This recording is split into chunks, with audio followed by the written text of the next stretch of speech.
Hello बच्चों, welcome to my channel वेदकुलम। और आज हम लोग एक टॉपिक नहीं है, ये बेसिकली क्लास ट्वेल्थ में मैथमेटिक्स का जो सिलेबस है और जो मार्क्स डिस्ट्रीब्यूशन है 2020-21 के लिए, उसको मैं एक बार आपको बता देता हूँ ताकि हम किस तरीके से ट्वेल्थ की तैयारी करें और क्या क्या टॉपिक्स हमारे पास हैं इसमें या नहीं है, किस तरीके से हमको देखना है। पर इसको एक बार रिवाइज कर लेते हैं, देख लेते हैं उसको। ठीक है, चलिए। तो बेसिकली क्लास ट्वेल्थ के अंदर हमारे पास जो पूरा का पूरा सिलेबस है मैथमेटिक्स का, वो 6 पार्ट्स में डिवाइड है। ठीक है, टोटल वो 6 पार्ट्स में डिवाइड है, जिसमें जो फर्स्ट पार्ट है वो है हमारे पास रिलेशन एंड फंक्शन, और दूसरा पार्ट है हमारे पास इसमें inverse trigonometric function. Inverse trigonometric function, और ये पूरा का पूरा जो है हमारे पास ये 8 मार्क्स का है। और आपको ये तो पता ही है कि क्लास ट्वेल्थ का जो मैथमेटिक्स का पेपर है टोटल 80 मार्क्स का होता है। तो 80 मार्क्स में से जो 8 मार्क्स है, यानी लगभग 10% जो मार्क्स हैं वो इस टॉपिक से आते हैं, relation function and inverse trigonometric function. अब रिलेशन फंक्शन आप लोग 11वीं क्लास में भी पढ़ के आ चुके हो, तो इसमें यहाँ पर जो ट्वेल्थ में है हमारे पास कौन कौन से हैं कि टाइप्स हैं बहुत सारे, कि इनमें से हमें कौन कौन से हैं। रिफ्लेक्सिव है, ठीक है, सिमेट्रिक है, और ट्रांजिटिव है, इक्विवेलेंस रिलेशन है, ठीक है, वन टू वन है, एंड ऑन टू फंक्शंस हैं, कंपोजिट फंक्शंस हैं, इनवर्स ऑफ अ फंक्शन क्या होता है, ये सब चीज़ें हमारे पास रिलेशन फंक्शन है। दूसरा जो इनवर्स ट्रिग्नोमेट्रिक है फंक्शंस हैं, उसमें range, domain, principal value branch क्या होती है, इनके ग्राफ्स, इनवर्स ट्रिग्नोमेट्रिक फंक्शंस के ग्राफ क्या होते हैं, ये डिस्कस करने हैं हम लोगों को। और इनवर्स ट्रिग्नोमेट्रिक फंक्शंस की जो एलिमेंट्री प्रॉपर्टीज़ होती हैं वो सब करनी है। तो ये टोटल हमारे पास 8 मार्क्स का, आप इस तरीके से मान के चल लीजिए कि 4 मार्क्स का हमारे पास इस रिलेशन फंक्शन से आएगा, और 4 मार्क्स का मोटा मोटा इनवर्स ट्रिग्नोमेट्रिक फंक्शन से आपका बनता है यहाँ पे। और दोनों बहुत इंपॉर्टेंट और बहुत ईजी है। हालांकि क्या है कि रिलेशन फंक्शन को जनरली बच्चे अवॉइड कर देते हैं, उसके पीछे रीज़न ये है कि 11वीं उनका इतना स्ट्रांग नहीं होता, जिस वजह से उनको प्रॉब्लम होती है। बट ऐसा कुछ नहीं है यहाँ पे। आप लोग जब मेरी वीडियोस में जाओगे और वहाँ पर देखोगे तो मैंने प्रॉपर नोट्स की फॉर्म में आपको मैं इसको समझाऊंगा, और वहाँ पे 11वीं वाला भी रिवाइज कराते हुए ट्वेल्थ को हम कंप्लीट करेंगे। सो ऐसा ज़रूरी नहीं है कि आपने अगर 11वीं नहीं किया तो अगर रिलेशन फंक्शन पढ़ रहे हो, मेरी वीडियो को देख रहे हो, तो आपको समझ में नहीं आएगा। डेफिनेटली आपको वो सब चीज़ें समझ में आएंगी, क्योंकि मैं 11वीं के सारे टॉपिक्स यहाँ पर डिस्कस करता हुआ तब रिलेशन फंक्शंस को पढ़ाऊँगा। ठीक है, जो हमारे पास सेकंड जो इसका पार्ट है, वो सेकंड पार्ट है हमारे पास एलजेब्रा का। और एलजेब्रा में जो ट्वेल्थ क्लास है उसमें हमारे पास दो चीज़ें हैं, एक है हमारे पास मैट्रिसेस और दूसरा है हमारे पास डिटर्मिनेंट्स। और आपको बता देता हूँ कि जो एलजेब्रा वाला जो सेक्शन है वो टोटल जो है हमारे पास 10 मार्क्स का है, और this is also the second largest topic of class twelfth syllabus. So इसमें मैट्रिसेस में जो हम सारे जितने भी मैट्रिसेस के ऑपरेशंस हैं, ट्रांसपोज, कोई सिमेट्रिक मैट्रिक्स, और multiplication, scalar multiplication, zero matrix जो हैं, elementary row column operations, invertible matrix क्या होता है, उनकी जितनी भी प्रॉपर्टीज़ हैं उन सब के प्रूफ है हमारे पास। क्लियर। और इसके अलावा मैट्रिसेस की जो इन्वर्स कैलकुलेट करना, एडजॉइंट ऑफ मैट्रिक्स हो गया। और डिटर्मिनेंट्स में हमारे पास क्या आ गया कि 3/3, आपको 3/3 से ऊपर नहीं जाना है, ऑर्डर 3 के डिटर्मिनेंट से ऊपर नहीं जाना है, क्योंकि वो सिलेबस में नहीं है। डिटर्मिनेंट की जितनी प्रॉपर्टीज़ होती हैं, consistency, inconsistency, homogeneous non homogeneous equations को सॉल्व करना है, वो सारा हमारे पास इसको यहाँ पे करेंगे। इसकी कुछ वीडियोज़ मैंने अपलोड की भी हुई हैं। ठीक है, जो तीसरा सबसे इंपॉर्टेंट पार्ट है that is calculus, and this is the biggest section. ठीक है, सबसे बड़ा सेक्शन है आपका, और मार्क्स भी सबसे ज़्यादा ही होंगे इसके।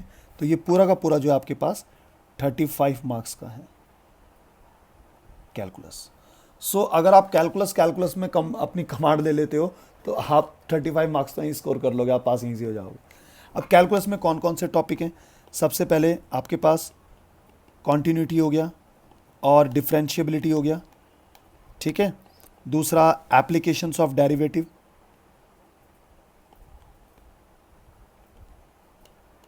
क्लियर। और तीसरा हमारे पास इसमें इंटीग्रल्स हो गया। एप्लीकेशन ऑफ डेरिवेटिव में मैक्सिमा, मिनिमा, ये सब आ जाएंगे आपके पास, ठीक है।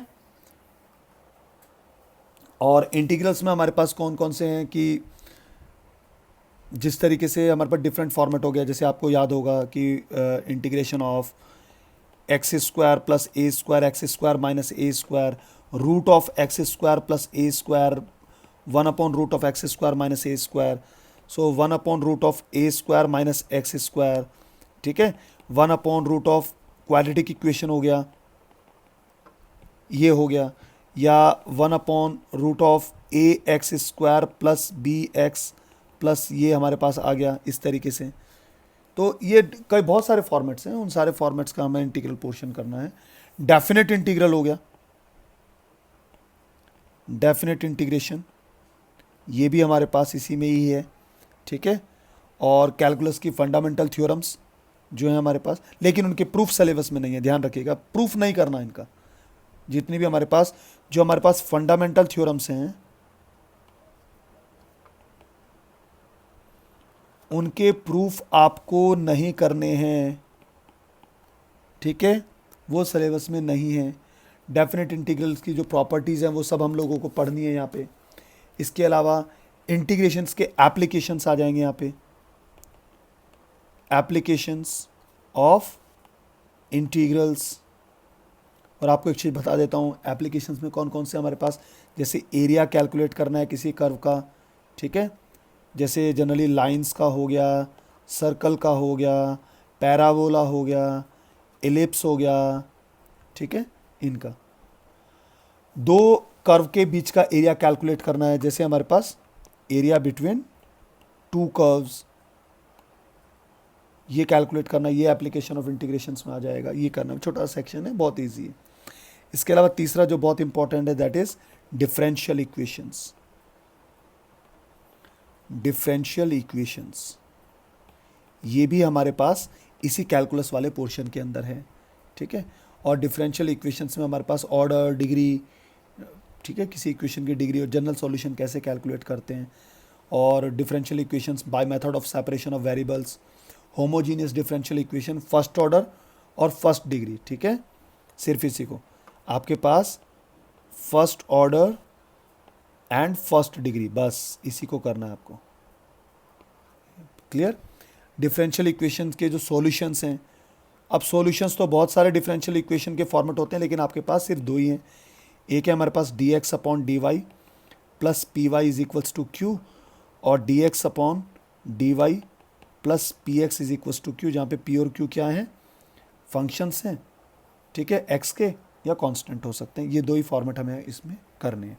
तो ये हमारे पास कैलकुलस वाला पोर्शन हो गया। उसके बाद जो हमारे पास नेक्स्ट यूनिट आती है, ठीक है, यूनिट नंबर 4 आ गई, वो है हमारे पास 3D ज्योमेट्री।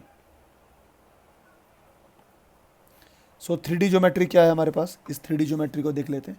3D ज्योमेट्री जो है हमारे पास दैट इज 14 मार्क्स, 14 मार्क्स की है।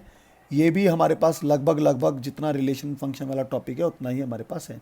सो मैं कॉल कर सकता हूँ कि ये रिलेशन फंक्शन और 3D ज्योमेट्री और प्रोबेबिलिटी, ये तीन हमारे पास थर्ड लार्जेस्ट टॉपिक्स हैं। एंड एलजेब्रा, मैट्रिक्स, डिटर्मिनेंट्स हमारे पास सेकंड लार्जेस्ट यूनिट हो गया, और calculus is the largest unit, ठीक है, इस तरीके से। अब 3D ज्योमेट्री में हमारे पास क्या है, वेक्टर्स हैं, वेक्टर्स भी इसी में पढ़ेंगे कि वेक्टर्स डायरेक्शन कोसाइंस होती हैं, डायरेक्शन रेशियोज निकालने हैं, और थोड़ा बहुत हमने फिजिक्स में ही पढ़ा है, मल्टीप्लिकेशन ऑफ के vector by scalar, position vector calculate करना, ठीक है, ज्योमेट्रिकल इंटरप्रिटेशंस क्या होती हैं, डॉट प्रोडक्ट क्या होता है, क्रॉस प्रोडक्ट क्या होता है, ये बेसिकली आपका फिजिक्स में भी इसका थोड़ा बहुत पोर्शन आता है। तो इसलिए ये कहीं ना कहीं आपको हेल्प करेगा यहाँ पे 3D ज्योमेट्री के इस पोर्शन में। और क्योंकि इसके दो पार्ट हमने बना रखे हैं, तो आप मान के चलिए कि 7 मार्क्स का एक हो गया और 7 मार्क्स का एक हो गया। हालांकि यहाँ से ज़्यादा नहीं होता, 4 to 5 मार्क्स का ही आप मान के चलिए, और बाकी का 9 मार्क्स का आप यहाँ से लेके चलिएगा, ठीक है। दूसरा हमारे पास इसमें एक और पोर्शन है दैट इज 3D ज्योमेट्री।